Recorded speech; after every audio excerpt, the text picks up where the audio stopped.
ஓம் ஸ்ரீ குருப்யோ நமக. ஹரஹர சங்கர ஜெய ஜெய சங்கர. தெய்வத்தின் குரல் இரண்டாம் பாகம்.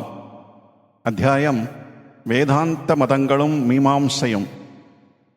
வேத கர்மாக்களையெல்லாம் அங்கீகரிக்கிறது என்ற அளவில் அத்வைத்தம் மீமாம்சையை ஆதரிக்கிறது என்பதோடு கூட மீமாம்சையில் பாட்ட மதத்தினர் சொல்கிற அதே 6 பிரமாணங்களைத்தான் அத்வைத்தத்திலும் ஒப்புக்கொள்கிறோம்.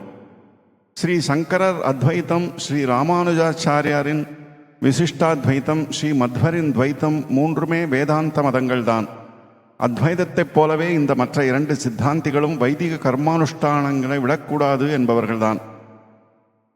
ஆதலால் பொதுவாக வேதாந்த மதங்கள் எல்லாவற்றுக்கும் இந்த அம்சத்திலே மீமாம்சை சம்மதமானதுதான். பிரமாணங்களில் மீமாம்சை சொல்கிற 6ஐயும் அத்வைதிகள் எடுத்துக்கொண்டிருக்கிறோம்.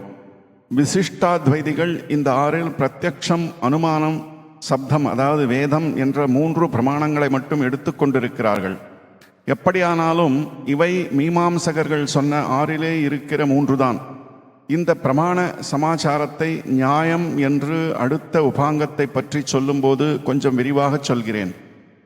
மொத்தத்தில் மீமாம்சையை அடியோடு நிராகரணம் பண்ணாமல் அதை வைத்துக்கொண்டு அப்புறமே அதை கடந்து மேலே பக்தியில் துவைத்தம், விசிஷ்டாத்வைத்தம் என்றும் பிறகு ஞானத்தில் அத்வைத்தம் என்றும் போவதற்கு நமக்கு முக்கியமாக இருக்கப்பட்ட 3 வேதாந்த மதாச்சாரியர்களும் வழி பண்ணியிருக்கிறார்கள்.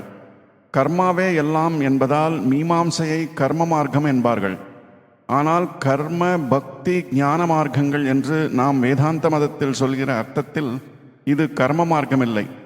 வேதாந்த மதத்தில் கர்மாவை கர்மாவுக்காகவே பண்ணி அதுவே முடிந்த முடிவு என்று வைக்கவில்லை.